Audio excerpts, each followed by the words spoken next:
konka tukwezinga hinti bina nti leader of opposition Kyagulanyi kati omusajja wa Kyagulanyi nti nze mumpe 5 kubanga mmanyi ndi kutunda Kyagulanyi nze ndi kutunda Kyagulanyi mumpe 5 nze ndi kutunda nze ntundori nze ntundori mumpe 5 era ne bamuwa 5 yali basa jenesiga nga mwentereke ebyama byange bajinzibako bagitwala lwa miliyoni 5 bwe biti yandibadde mpuga yandibadde mupya omulala yatendewaliddwa okuwuliriza amazima agabadde gava mu president omwagala w'abangi Robert Kyagulanyi Ssentamu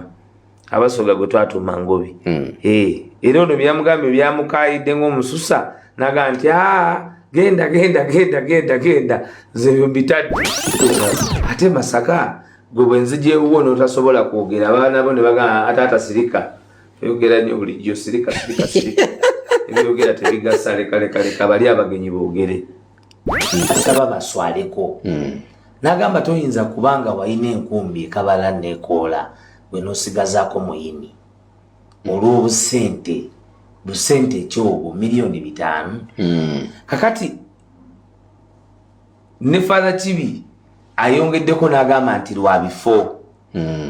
Mawu yagenda kati minisita kati n'empuga alemedde kuba commissioner kati ayinza ogaana ekifo atayinza kuguma Zambiro Speaker ali mubiri nti agenda kugigamba nga sayinidde ayi wiiki 2 mulikomawo tekugenda kugwesa Mbiro amateeka weegali ate ne Speaker naye nakugamba nti acting with immunity ta immunity office yoketa kwatwako gwe batanona mu ntebe ye muntu ogu the president of the republic of a country of Uganda obunanfuusa obwo toyinza kugamba nti buneekweka nti bunaatuulibwako kakati ffe kye twalina ekyali kituvumya kuvaayo mangu kulwanirira waffe agaane kubeera mu ttoomi eririjja oba guno omwaka oba omwaka ogujja oba omwaka guli kinnuma nakati sekizuulanga ba MP bano abaakwatibwa ku bijambiya by'e Masaka mwe mwali okukola obulungi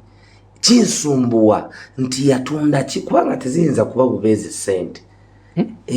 kuba buli mwezi yali okusinziira ku sente we bazikozesa yali atwala miliyoni nga 13 kitegeeza nti omwaka yali asobola okweza biliyoni 1 miliyoni 3 ovunaane Yoweri Kaguta Museveni nga tovunaanye empuuga eyagenda n'ekikapu nga mwena temumanyi nti abamusiima yanita ne bakomishona banna abaafuna abamusiima yanita ne bakomishona banna abaafuna nti parliament teyamanya kuba kati bani aba bakusiimye nga bwe mutuula eyo naga nti afuna 5 weebale kukola baaba weebale parliament etambudde bulungi okoze bukalamu twala ebyo 5 buli mudaali bagulangirira nti kati Kayongo nti yatutte guno ababaka ba parliament abasinze okuba abaavu babaddewo ku mulembe gwa Anita Among kuba sente zonna bazeza abantu abatono be bazitwala bw'oba toli mukwano gwe totambula bw'oba toli mukwano gwe toyambibwa bw'oba toli ku mulamwa gwe teri kibayinza kukolera naye bakomishona batuula ne bagamba nti kati guno omwaka tuwe miliyoni 5 ne bazeewa ne zigenda Kibi yagambye nti okweyagaliza ebifo ne bava mu kusaavinga abantu ono ekimutta kintu eki official leader of opposition na wa commissioner kati oyo abakubiri ng'era bolaba nti Mawu kati minister nti bo olutabaalo balufuula lusuku office zaafuuka nsuku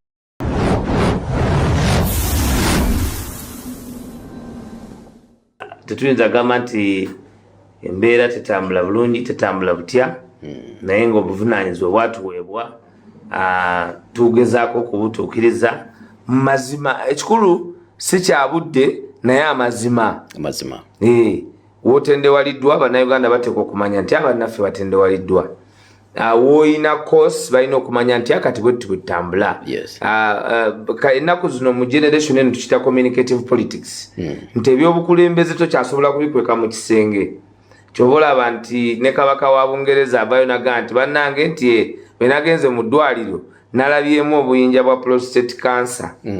nga tannafuuka kizibu kubanga abantu bali balina obuvunaanyizibwa okumanya obukulembeze nga tokyasobola kweggalira. Trump bwe yalwala COVID yali president naye bakulaga paka ng'ayingira kanti incubator nti mukuli kubanga abantu balina okugoberera ebifa ku bukulembeze bwabwe naddala nga babwagala. Obeera custodian w'obuyinza obw'abantu abangi. So nyinza gamba ndowooza nga bwe nkunyonyodde nti bwe tuba tutambula nga tutambulira wakati ne mukwebaza Mukama Katonda atukumye tuli balamu. Nalabye nga wandise ku mukutu gwo ennaku 3 emabega ng'abantu waliwo emmotoka ekugoberera. Kugoberera tomanyi lwaki ekugoberera. Mmanyi nti Kayongera abantu bandyagadde nnyo okutaataaganya mu buweereza bwe bw'emirimu naye tukukwasa Allah subhanahu wa ta'ala ate ne tukusabira naye ne tugambira nti weebereremu. Pulogulaamu eno togitwala nga ya bulijjo teri nga ziri endala z'okola. Ebizibu byezadde bingi ebitannaba kubuza amagoba. Amagoba genjogerako nidire embokodde okumabunda naye nga Mukama akyatukkiriza nga tussa ffe bannayuganda tweyama nze naawe tetweyama. Tulina ekalagaane nti tweddafaafaagana n'ensonga bwire na misana gwo gwakubuuza bibuuzo nondeka nnyonnyola era sebakazi ndalonka kuddiza bamaze okubala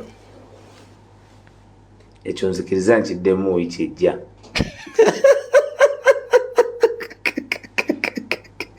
Omanyi lwaki? Kubanga ekijja nja kuba n'obusobozi obugamba nti bambaze oba tebakoze ki tebannakubala naye nga nakati tebannaba ku kyalo kwonna tewannabaawo wadde gwe bakonkona wadde otegeeza ssentebe w'ekyalo nti banajja.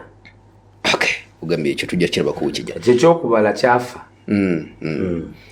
Enteekateeka zitambula zitya sofa ez'okuwandiisa abantu bamwe mwazi kampeyini yazingibwako bekyagenda maaso? Enteekateeka etambula bulungi. Enteekateeka etambudde bukwaku. Ekibiina kitambuza emirimu gyakyo nga bwe kirina okutambuza era mweno mobilization drive egenda okutandika olunaku olw'enkya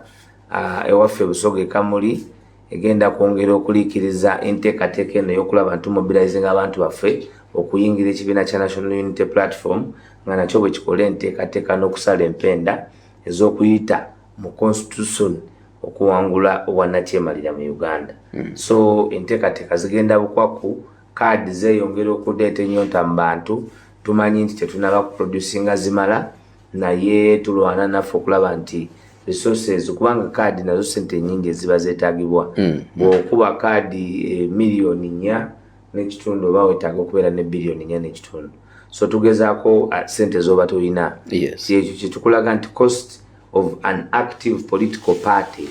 essente zoogerwako ze batuwa ziba ntono kubanga ekibiina ekitambula buli kaadi ey'olukumi bw'okuba kaadi emiliyoni 4 obeera ne kaadi meka? Obeera ne bwetaaga biliyoni meka? Biliyoni 4. Bw'obeera nga okubye t-shirt emiliyoni 4 okubona Uganda yonna oba weetaaga biliyoni ameka? Kakati ekyo kikulaga an active political party General Yoweri Kaguta Museveni kyeyakola yagistraininga okuba nti esobola kubanga esobola okukola ki okufuna resources ezigiyamba ko mu running affairs zaayo.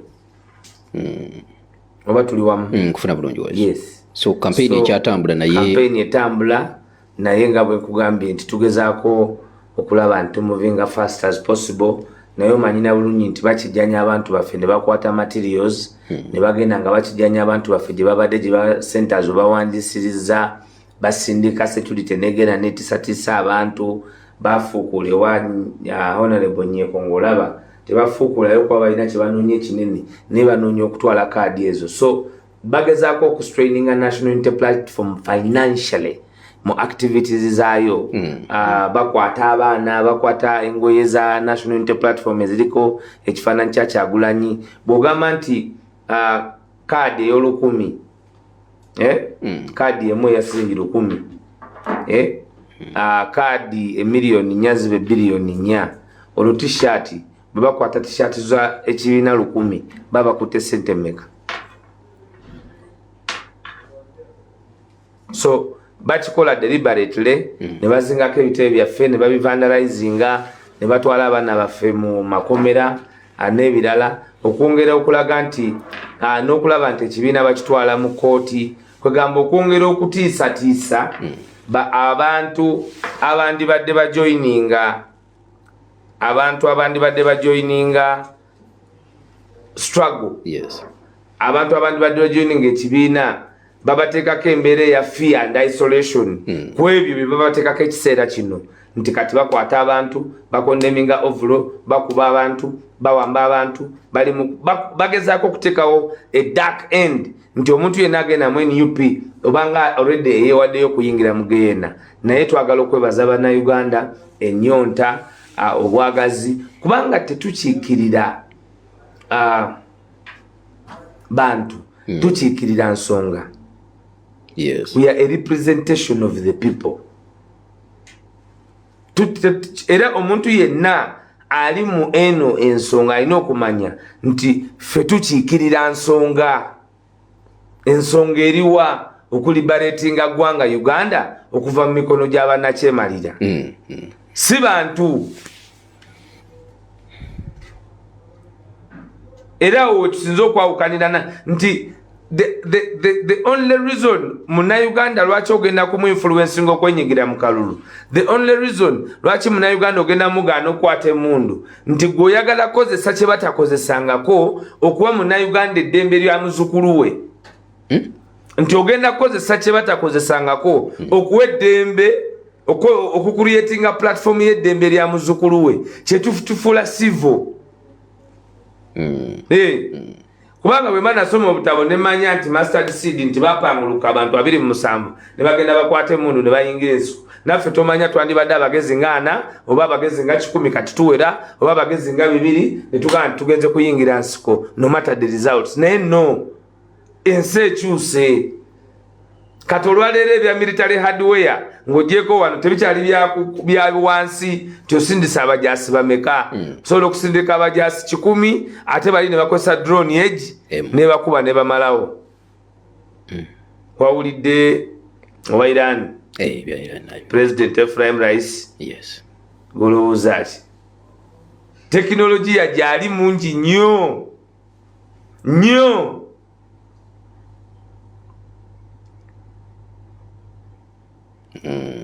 teknologiya gyali ki muyitirivu. So fe generation yaffe obuvunaanyizibwa ekyandibadde kirakinga bwe wandibadde obutaba na bukulembeze nti ebigenda okutuukawo mu kunkyukakyuka ya Uganda tebikyasobola kudda mabega. Ebyobukulembeze olufungo lwabyo telulina reverse. Ebyobukulembeze olufungo lwabyo telulina reverse. Teruza mabega. Kati lwatambula. Lutambula ludda mu maaso. Lwatambula. Era mu kutambula bwe bulungi bwalwo. So processes z'ekibiina zo ziri steadfast era tukakasa ntujja kusobola okwanganga ensonga zonna nga bwe zijjase. Okay, bagiyita Pal FM 107.9 ekkulu ery'omuntu wa bulijjo. Oli mu programu n'amwatulira twagala tuyingire munda mu seteeserezo. Leero tulabye president kikulu nnyo amawulire agava mu ofisi ya president. President olunaku lw'eggulo oluvannyuma lw'okuwaaba omusango gw'okumugaana okuyimba n'eddembe lye ery'okubeera ku stage. Kooti yakolako pronouncement yaayo naye omusango ogwo yaguggyeyo mu butongole ku infringement of rights ate eziva ku kakiiko ka commission. Kyabadde kya buswavu nnyo. Mukyala Angadia bwe yeesulise naawe obubaka obwesulifu ku nsonga z'eddembe ly'abantu era yamaze agamba nti tamanyi nakumanya nti abo abantu aboogerwako gye bali era tebaliiyo kubanga tebali kugamba olabira ddala omuntu ali mu office nga reflectinga okugwa kw'eggwanga Uganda kubanga newankubadde office kati General Museveni alonda ba cadres naye bandibadde balimu ensentono nti ebyafaayo biri bajjukira bitya. Akakiiko ako kakulemberwako omukyala eyali akoze kakulemberwako omukyala gwe bayitanga Sekajja teyakola bubi nnyo. Wandibadde olowooza nti Medica gwa omugenzi kandi musumbuye naye yavangayo olw'olumu n'akola reports kubanga yalina obuyigiriza obwali bumala n'eminzaani ey'ekitiibwa ekimala.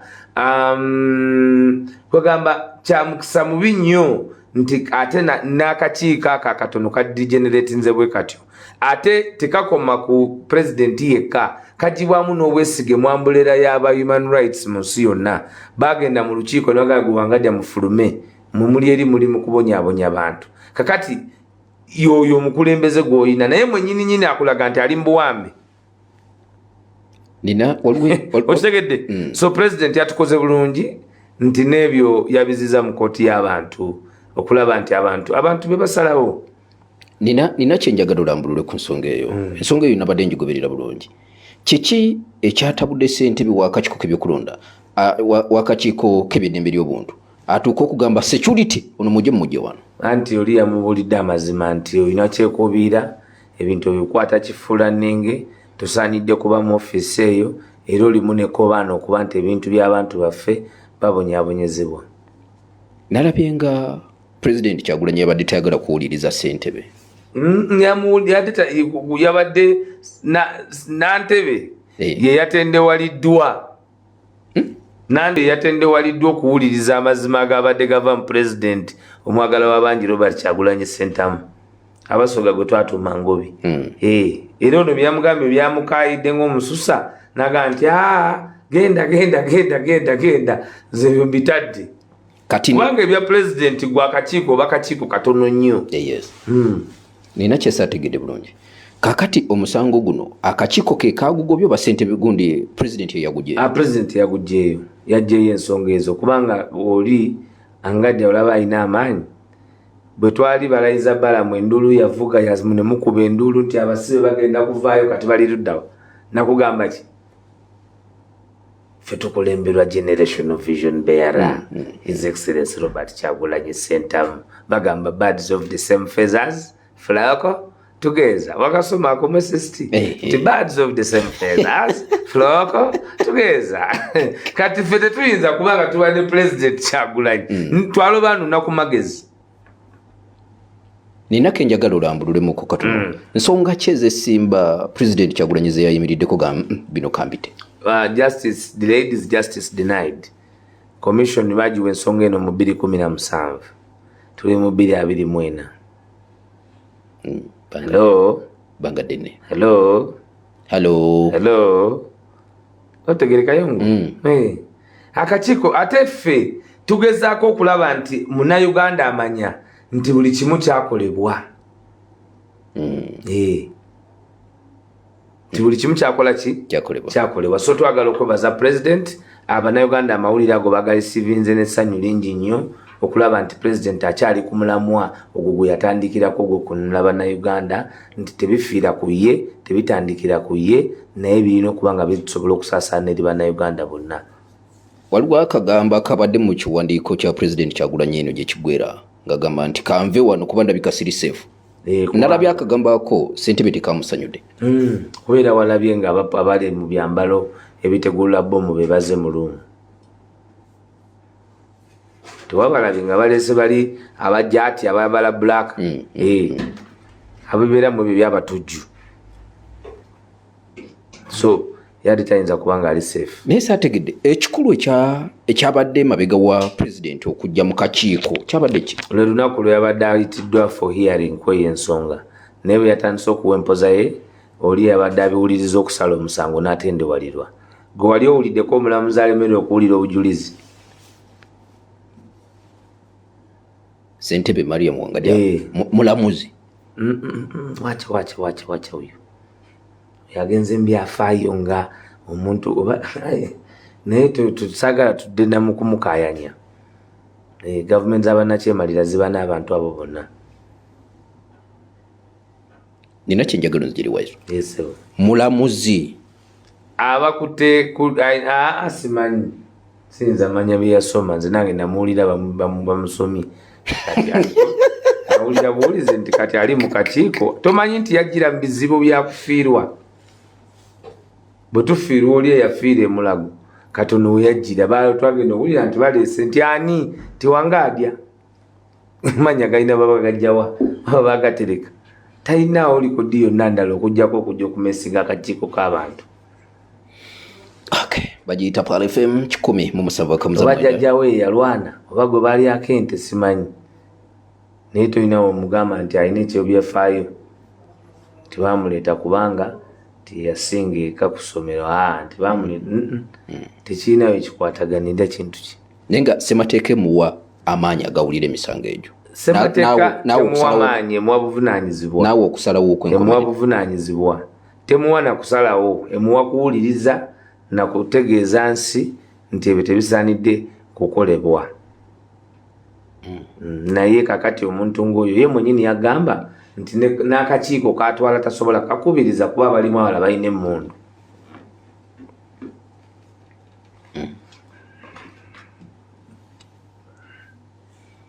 kale bagiyita Pal FM 107.9 ekkula eri omuntu wa bulijjo musawo yokubiri we tujogendere Masaka naye njagala tusooke tuyingire mu seteeserezo ndabyeko abatandise okuŋŋaanya emikono okujja mu ba commissioner ba parliament obwesige bakulembeddwa mu Thedro Sekikubo ndabyeko Patrick Nsamba Oshabe ndabyeko mbaka wa Kalungu David Gonza Gasewungu n'abalala tera okuŋŋamba nti olengerera wala kino kinaggwera wawaiswa kintu twakyogerako luli nti there will be emotion in parliament. Yes. Nakigamba bannayuganda kubanga tewaliwo omuntu ayinza ekyokubiri nagamba nti obulyake obweyolekera omulugube obunnanfuusi ejjoogo eryayolekera mu kwegabanya ssente zino teribangawo mu bakomishona ababaka ba palamenti eno parliament administration ya Anita Among gye basinze okubeeramu abaavu ababaka ba parliament abasinze okuba abaavu babaddewo ku mulembe gwa Anita Among kuba ssente zonna baazeza abantu abatono be bazitwala. Bw'oba toli mukwano gwe totambula, bw'oba toli mukwano gwe toyambibwa, bw'oba toli ku mulamwa gwe teri kibayinza kukolera. Naye bakomishona batuula ne bagamba nti kati guno omwaka tuwe milioni 5 ne bazeewa ne zigenda. Zi ssente ziri ze bajja ne bakuwoningirako titujja kukuba tukutte tojjukira hiyo program gye twaliko wano kati ffe twali balanzi. Kakati teriyo mubaka wa parliament abaka ba parliament ate ofisi y'obwa speaker nebanga yebawola gwe nokera ku machango limbaka wa parliament ng'omukulembeza kulembera yagenda ku yakera ku macha gogo walonda mutambuze bulungi emirimu gya parliament ye mu kitundu kye radio ye munonyeza akalulwe bukede yakomewe kisanje ekirala nti wamaanyi yajiwo buumbi 9 radio sente nyingi zoyetaga okukola radio eno tuli ku radio katelwa kuba nteno yadde ine ebintu bingi nnyo ebigibezezaawo toyinza gitekako muwendo naye okutandika radio tekisuka milioni 7 kale milioni 5 kale milioni kale bilioni 1 naye ye mu mwaka gumu yajja nga amaze okufuka speaker n'akola endagaano radio ye y'ekyalo ky'ebukedeya wakiikirira n'agiwa obuwumbi 9 si bwakyalo n'abwewa esobola okubaako n'amasanyalaze agamulanga agakola emirimu gye. Lwaki gwe batogitandika bw'oba shuwa nti mu by'obukulembeze osobola okugenda n'otandika ekintu lwaki oba tozeewola n'ofuuka mukulembeze naawe n'oba mugagga nga bo. Kakati ababaka ba parliament abalina radio bonna ezo ssente bazifuna mu constituencies zaabwe olowooza bwe batuula wansi tekibaluma bo tebaziteekawo lwa ssente tezibaluma management yazo. Ababaka ba parliament abalina radio bo baba wameka okulaninga radio zaabwe nga parliament okubaako ne kibongeramu kikoma ku speaker yo muntu omu n'atwala obuwumbi 9 ate yali project ya kuwama radio anti woba ogamba nti regioni zonna zifune era naawe ng'ate babaka ba paalamenti abalinawo radio lwaki gwe oba musukkulumu nga gwe mukulembeze era lwaki ogaba nawekka era lwaki obwetaavu bubeera bukeddeya si busoga si teeso si mbalala si lukunjiri oba wano si wano mu Buganda lwaki si Paal FM kale yo GMC ya mbaka wa paalamenti naye ababaka ba paalamenti muno temuli mbalina radio so obunanfuusa obwo toyinza kugamba nti buneekweka nti bunaatuulibwako kakati ffe kye twalina ekyali kituvumya kuvaayo mangu kulwanirira waffe agaane kubeera mu ttoomi eririjja oba guno omwaka oba omwaka ogujja oba omwaka guli ffe twali tikati saawa zino singa owaffe tabiriimu singa yazaayo dda ssente singa abantu bamusonyiwa singa era naye azina guddiguddi era singa tuli naye ku layini yemu tugoba bali abalala timuzeeyo ssente luno olweyo terwandi mutwalidde singa yali ku firimbi yafuuwa singa ali ku firimbi era kyali kizibu omuntu okumanya nti ffe tulwanirira ye nakitiibwa ki nze gw'olaga enzikiza nze nkulumirirwa entakira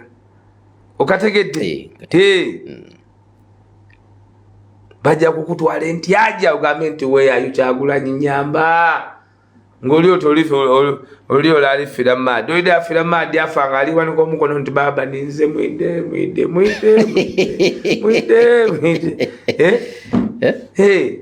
so ekiri mu paalamenti ababaka ba paalamenti twagala okubeebaza nti ku luno bandigambye nti NUPR eganye okubaawo n'ekinyambye ennyo era njagala okwebaza Honorable Sewungu Joseph Gonzaga njagala kwebaza Honorable Patrick Nsamba Olushabe mwebale kukiikirira birowoozo bya bannayuganda mwebale kakasa nti tukyalinayo ababaka abatannaba kuliibwa nsi eno